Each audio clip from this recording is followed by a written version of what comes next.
Hola chicos, buen día. Soy la profesora María Belén Rico. Ustedes terminaron con la licenciada Verónica Espíndola, terminaron de ver el tema genética. Hoy vamos a comenzar un tema nuevo, es nuestro sistema endocrino. Para que nuestro organismo funcione como un todo, como un organismo eh, conectado entre todos los órganos, tejidos y células, se necesitan de algunos sistemas de coordinación e integración entre todos estos tejidos, órganos y células. Y los encargados de llevar a cabo esta función son nuestro sistema nervioso y nuestro sistema endocrino. Nuestro sistema endocrino, vamos a ver las principales diferencias entre estos dos sistemas.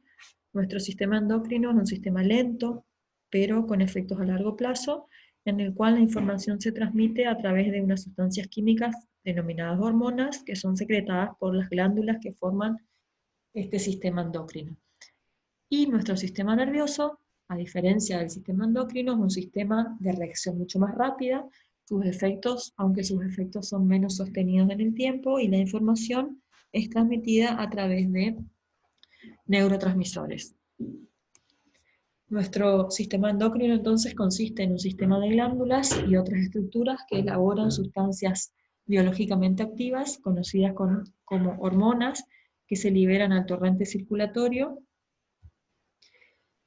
o al medio intersticial y que se encargan de modular el metabolismo y otros procesos como por ejemplo la función cardiovascular, nuestro crecimiento, nuestro sistema de reproducción, etc. El sistema endocrino, como les dije, es un conjunto de glándulas.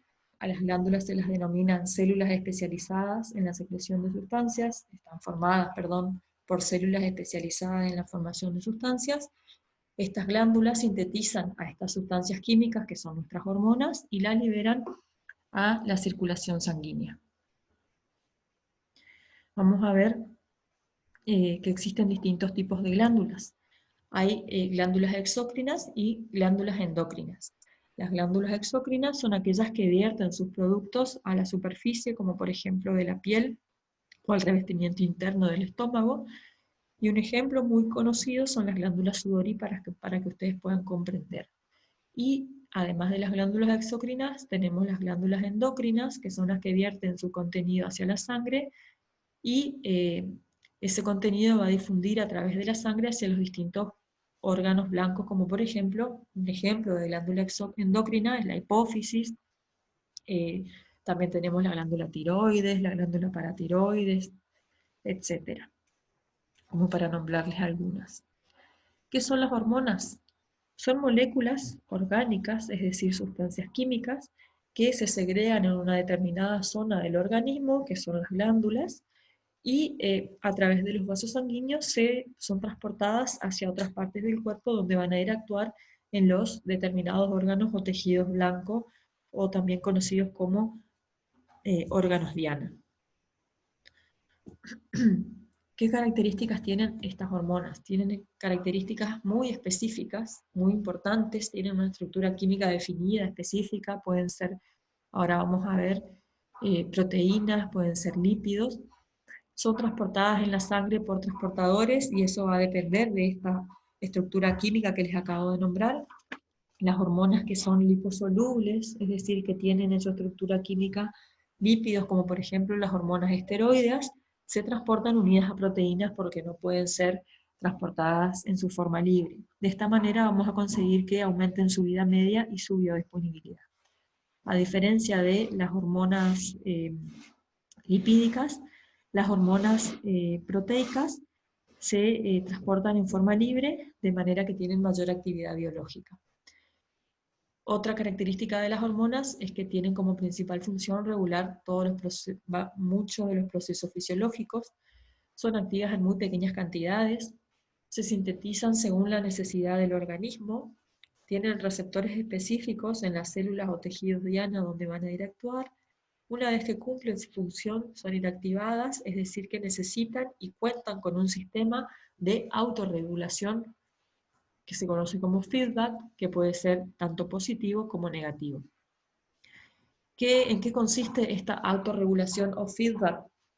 En el caso del feedback o autorregulación positivo, al ser necesitadas por el organismo y encontrarse en muy bajas concentraciones en la sangre, las hormonas se producen en estimulación a las glándulas que las producen. Es decir, en este caso las hormonas se encuentran en muy baja concentración y cuando nuestro organismo las necesita, a través de un mecanismo de estimulación, nuestras glándulas encargadas de sintetizarla van a comenzar a producirlas y va a empezar a aumentar su concentración en el torrente sanguíneo. En el caso de el feedback negativo, es el proceso inverso, las hormonas se encuentran en muy altas concentraciones y esta misma alta concentración de hormona inhibe la producción de las células que las producen en las distintas glándulas. Como les dije, las hormonas hay distintos tipos de acuerdo a su composición química. Tenemos las hormonas esteroides, las hormonas proteicas. Dentro de las hormonas proteicas podemos nombrar a las hormonas formadas por aminoácidos modificados y por último las prostaglandinas. Como ejemplos de hormonas esteroides tenemos a la testosterona, podemos nombrar también al cortisol. Como hormonas proteicas tenemos a la insulina. Como ejemplo de hormonas derivadas de aminoácidos tenemos a la adrenalina, que es derivada del aminoácido llamado tirosina. Y por último las prostaglandinas, que derivan de los ácidos grasos. ¿Cuáles son las distintas formas de comunicación intercelular? Las distintas formas de comunicación entre las células por medios hormonales se los puede definir como endocrina. Es un mensajero químico que viaja a distancia hacia un órgano blanco por la sangre. Autócrina, cuando el mensajero actúa sobre la misma célula productora, es decir, la misma glándula que produce la hormona, sobre esa misma glándula actúa la hormona. Parácrina, cuando actúa sobre células vecinas. Feromonal, cuando los mensajeros secretados al ambiente actúan sobre otros individuos. Muy bien. Para que podamos estudiar las hormonas, a nuestro sistema endocrino se los divide en distintos ejes hormonales que son sus unidades funcionales. Esos ejes hormonales son diferentes de acuerdo al tipo de hormonas y a las glándulas que van a producir las distintas hormonas. Las diferentes hormonas les tiene que quedar en claro que no funcionan de forma aislada, sino que se requiere que haya una coordinación entre ellas. Para eso existen distintos mecanismos de coordinación, entre los que podemos citar a la modulación, el sinergismo o el antagonismo. Por ejemplo, la modulación de distintas respuestas por una misma hormona para producir un único resultado final. Como ejemplo podemos citar a la insulina, que activa la glucólisis e inhibe la gluconeogénesis, y el principal fin de esta hormona de la insulina es disminuir la cantidad de glucosa en la sangre. Sinergismo o coordinación de respuestas simultáneas de distintas hormonas. Por ejemplo, el glucagón, los glucocorticoides o la hormona del crecimiento, que en conjunto favorecen el aumento de la glucemia.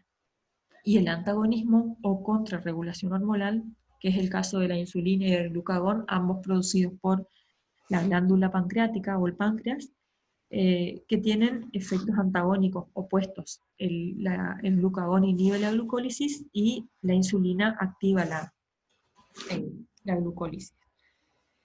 Con el fin de mantener una correcta homeostasis hormonal, nuestras hormonas se suelen integrar, como les dije, en los denominados ejes, que son las unidades funcionales de nuestro sistema endocrino. Cada eje puede agrupar a más de una glándula productora y a sus distintas hormonas. No actúan en forma separada, sino que actúan de manera simultánea. Lo primero de lo que vamos a hablar es de el eje regulador hipotálamo-hipófisis. Nuestro hipotálamo, como ustedes ven, está ubicado en el cerebro y está muy interconectado e interrelacionado con nuestra primera glándula que vamos a ver, que es la glándula hipófisis. Esta glándula hipófisis está formada por dos partes, por un lóbulo anterior y un lóbulo posterior. Como vemos en la imagen, hay una gran diferencia de tamaño. Y nuestro lóbulo posterior está muy interconectado con el hipotálamo a través de las terminaciones nerviosas. es mucho más pequeño que el lóbulo anterior. El hipotálamo es la fuente de hormonas que estimulan o inhiben la secreción hormonal de la adenohipófisis o hipófisis posterior, que es la hipófisis más pequeña que vemos y que está interconectada a través de las neuronas. A su vez, también es la fuente de dos hormonas que se almacenan en la hipófisis posterior o neurohipófisis, desde donde se van a liberar a la sangre. La hipófisis, también conocida como pituitaria, es una glándula muy pequeña que se encuentra conectada directamente con el hipotálamo. Como les dije, posee dos lóbulos, el anterior o adenohipófisis y el posterior o neurohipófisis. Como vemos en la imagen la neurohipófisis es la más pequeña, está formada mayoritariamente por axones de neuronas que tienen su origen en el hipotálamo, y la adenohipófisis, que es la de mayor tamaño, representa aproximadamente el 80% de la hipófisis, no tiene una conexión anatómica directa con el cerebro, pero es el órgano diana para diferentes hormonas. Y la adenohipófisis está formada por distintos tipos de células secretoras y produce un montón de hormonas, como la TSH, la ACTH, la hormona folículo estimulante, la hormona luteinizante, la hormona del crecimiento y la prolactina, que ahora vamos a ir viendo cada una de ellas.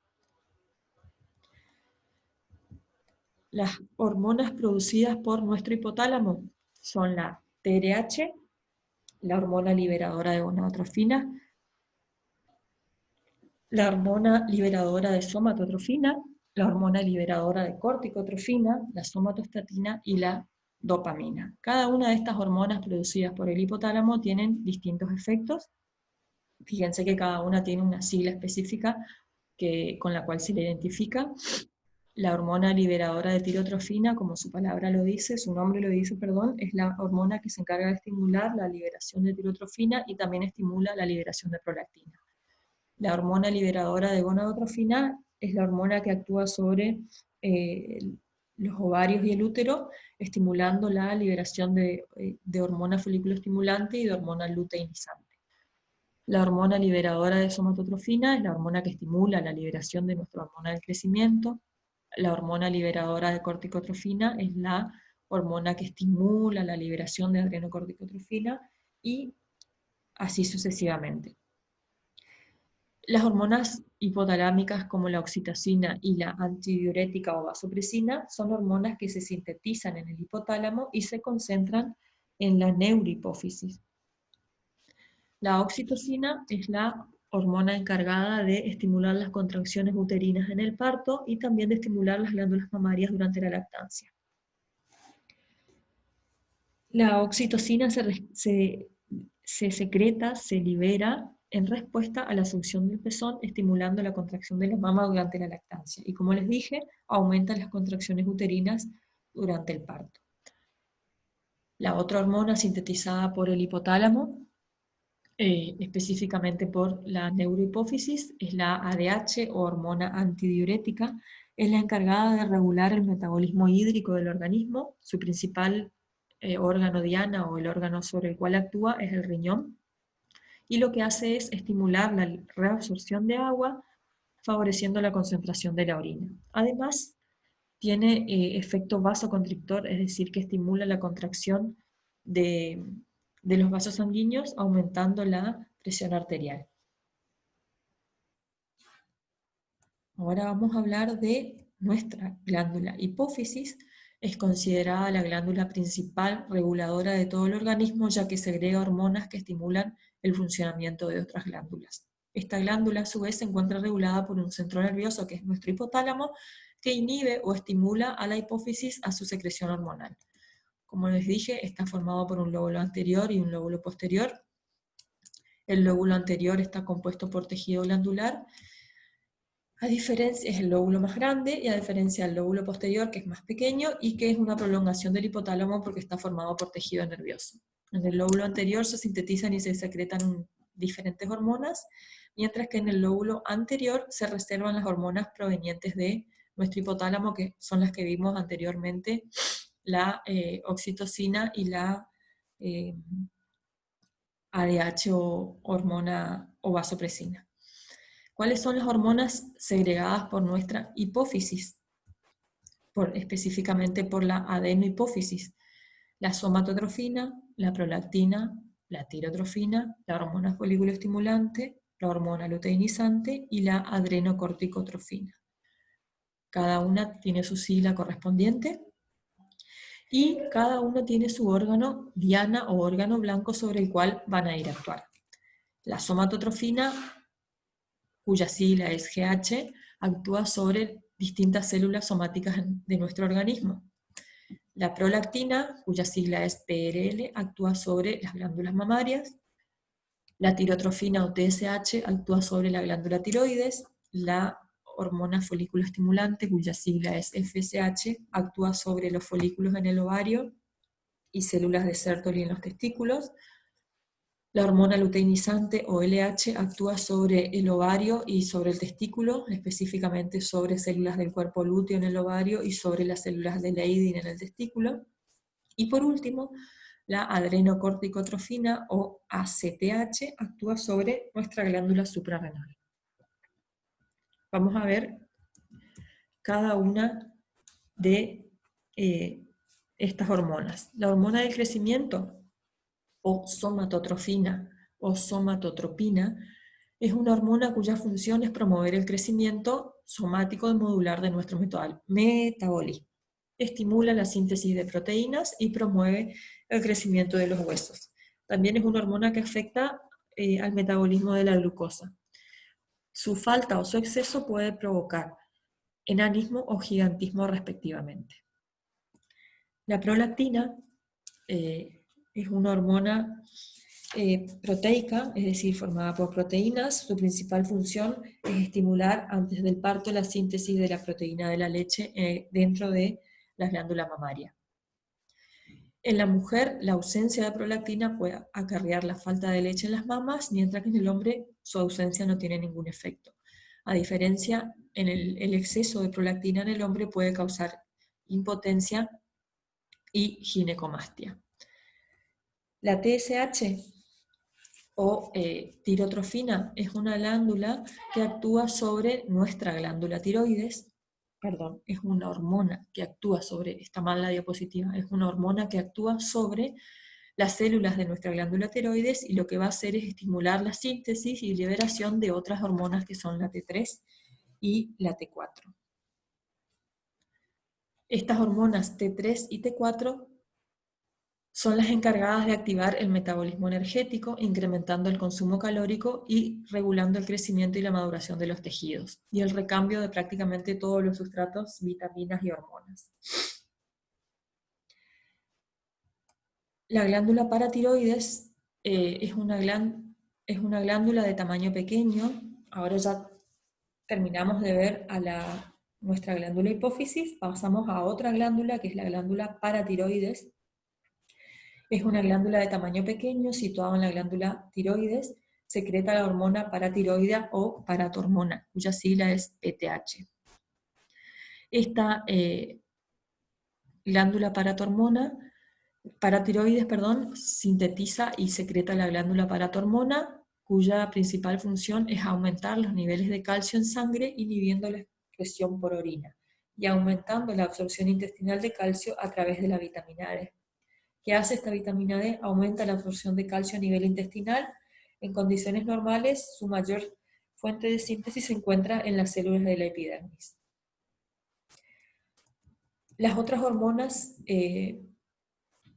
sintetizadas y lideradas por nuestra hipófisis, dijimos que son la FSH y la LH, o hormona folículo estimulante y hormona luteinizante. Estas hormonas son las encargadas de actuar sobre las glándulas sexuales, testículos en los hombres y ovarios en las mujeres, y van a producir sus respectivos efectos.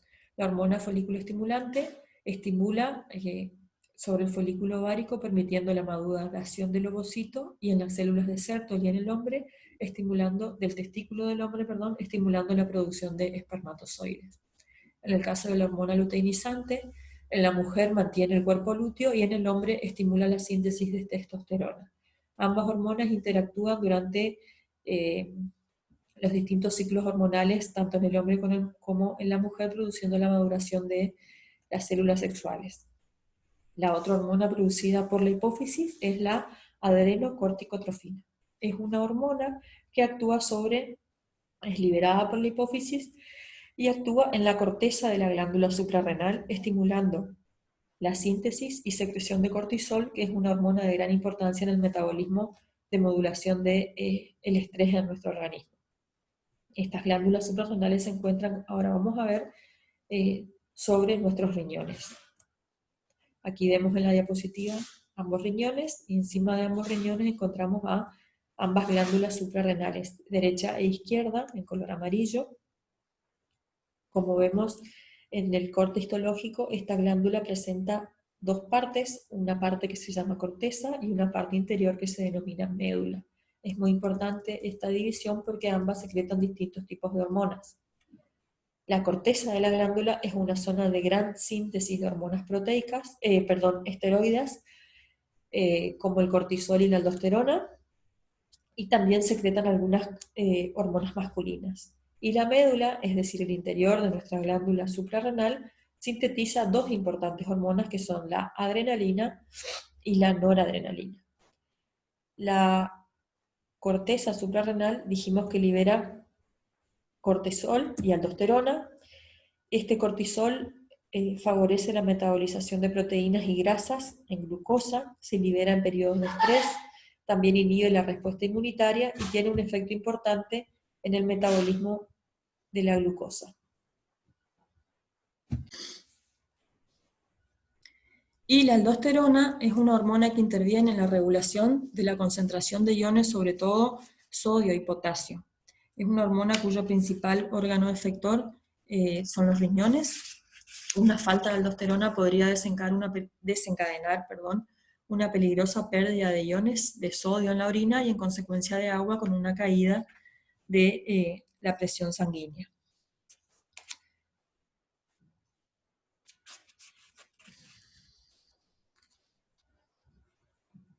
Vamos ahora a hablar de la otra parte de nuestra glándula suprarrenal, que es la médula, que es la encargada de producir adrenalina y noradrenalina.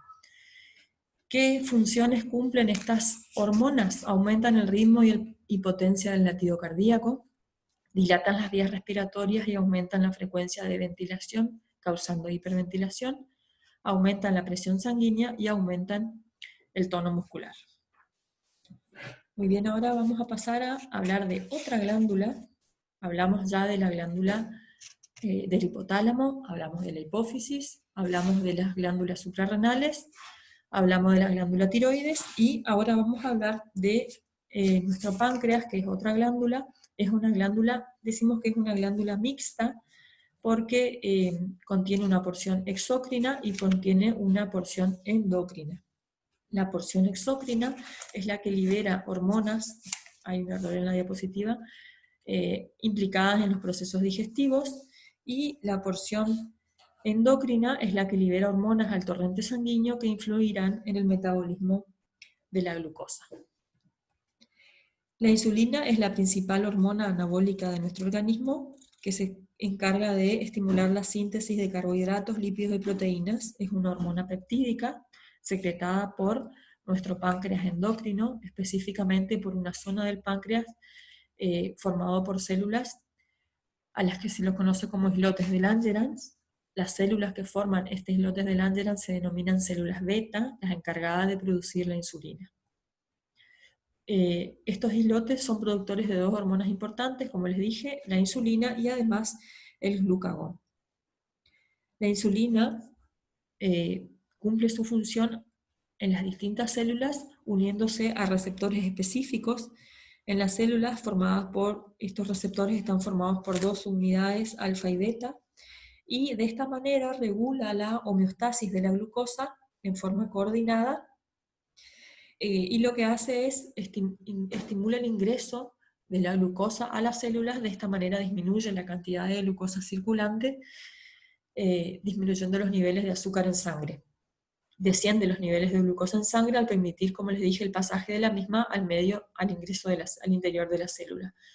Y también estimula la formación de glucógeno, que es el almacenamiento de glucosa en los distintos tejidos.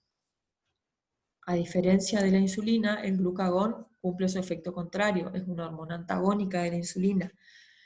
Aumenta los niveles de glucosa en la sangre. ¿Qué es lo que hace? Estimula el desdoblamiento o la ruptura del glucógeno en glucosa, facilitando la liberación de la glucosa hacia la sangre. Si ustedes recuerdan, el glucógeno es un hidrato de carbono, es una biomolécula muy compleja, es un polisacárido, es decir, que está formado por muchos monosacáridos, como por ejemplo la glucosa. Ese polisacárido, cuando es metabolizado, puede ser transformado en muchas unidades de glucosa. A su vez, estimula la degradación de grasas y proteínas, lo que produce un descenso en la utilización de glucosa. El glucagón lo que hace es aumentar los niveles de glucemia o de glucosa en la sangre, cuando nuestro organismo lo necesita. De esta manera, damos por terminada nuestra clase de hormonas. Ustedes van a encontrar la bibliografía correspondiente en el sector de bibliografía de nuestro campus, de nuestra aula virtual, y les voy a dejar la actividad para que ustedes puedan tener una guía y puedan realizar la lectura comprensiva del material bibliográfico que encuentran disponible en este campus, o si ustedes disponen de otro material bibliográfico referido al tema, también lo pueden utilizar. Pueden realizar búsqueda en internet. Lo que les pedimos con la profesora Espíndola es que analicen el material bibliográfico, que puedan realizar una lectura comprensiva y aprensiva, y que no nos presenten trabajos con material bibliográfico sin procesar. Es muy fácil cortar, copiar, cortar y pegar, pero de esa manera ustedes no están colaborando en su proceso de enseñanza y aprendizaje. Ustedes no van a incorporar los conocimientos necesarios para su desarrollo profesional y para el posterior desarrollo de las distintas materias. Hemos visto muchos trabajos copiados, muchos trabajos iguales presentados, de que muchos chicos presentan el mismo trabajo. En el caso de ser así, traten de no copiar y entregarlo solamente, traten de leer, de comprender, porque a la hora de las distintas evaluaciones, ustedes no van a tener los conocimientos básicos necesarios para poder aprobar la materia, ¿sí? O para las sucesivas materias que vayan a ir desarrollando, necesitan tener los conceptos básicos de nuestra materia bioquímica y biofísica. Bueno, chicos, nos encontraremos en una siguiente clase una vez que la profesora Espíndola haya terminado con su segunda parte de hormonas.